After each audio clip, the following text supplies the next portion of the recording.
Shalom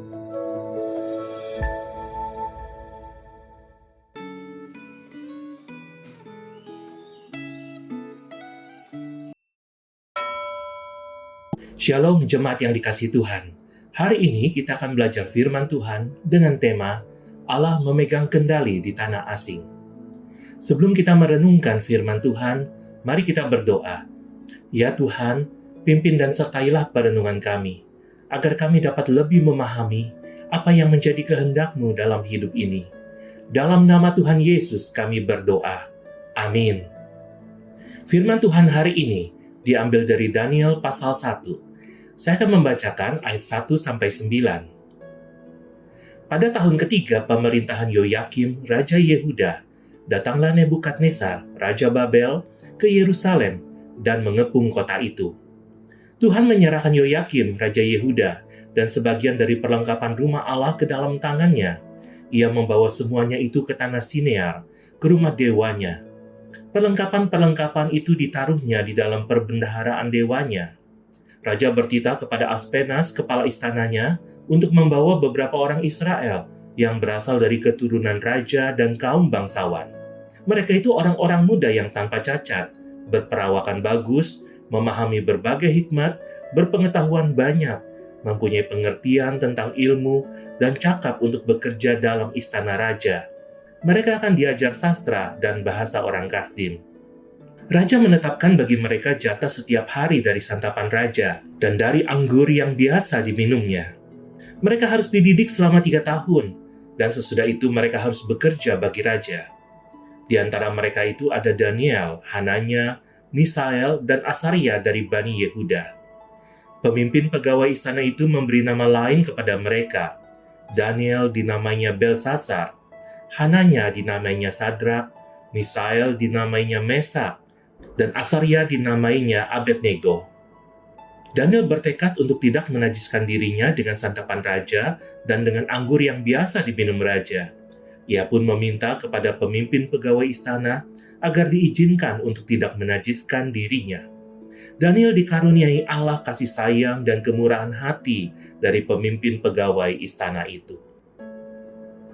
Jemaat yang dikasihi Tuhan, dalam hidup kita ada saat kita merasa seperti berada di tanah yang asing, yaitu situasi yang tidak kita pilih atau keadaan yang di luar kendali.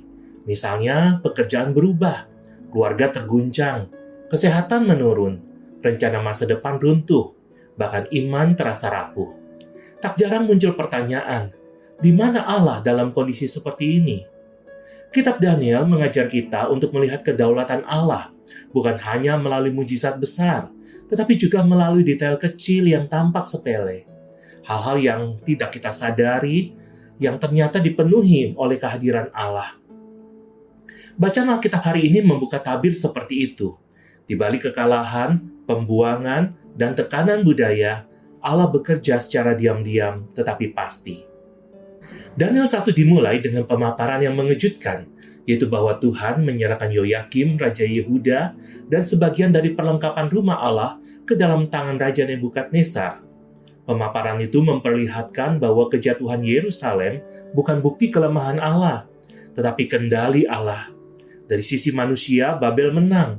Akan tetapi dari sudut pandang Allah, Allah tetap memegang kendali. Raja Nebukadnezar bukan hanya membawa Daniel dan teman-temannya ke Babel, tetapi ia berusaha membentuk mereka menjadi seperti orang Babel melalui pelatihan, perubahan pola hidup, dan perubahan nama.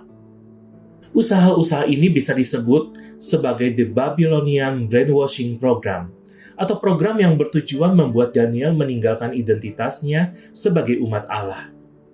Saat ini, tanpa kita sadar, dunia juga menekan kita untuk menyesuaikan diri dengan nilai-nilai yang tidak sesuai dengan firman Tuhan, seperti normalisasi kompromi, pembentukan nilai sukses yang materialistis, manipulasi moral, dan merelatifkan kebenaran.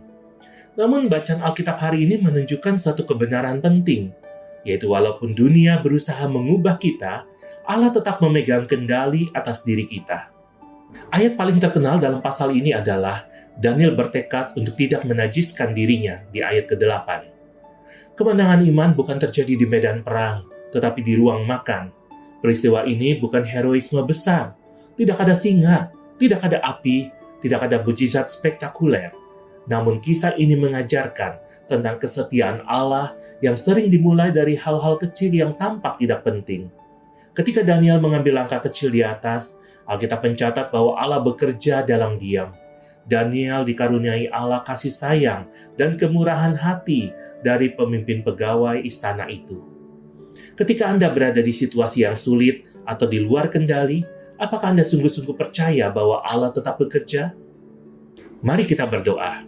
Ya Tuhan, terima kasih karena firman-Mu mengingatkan kami bahwa Engkau tetap memegang kendali, bahkan ketika kami berada dalam keadaan yang sulit dan tidak kami mengerti. Tolong kami untuk tetap percaya kepadamu dan setia dalam setiap keputusan, termasuk dalam hal-hal yang kecil. Jagalah hati kami agar tidak terbawa oleh nilai-nilai dunia yang bertentangan dengan firman-Mu. Dalam nama Tuhan Yesus kami berdoa. Amin.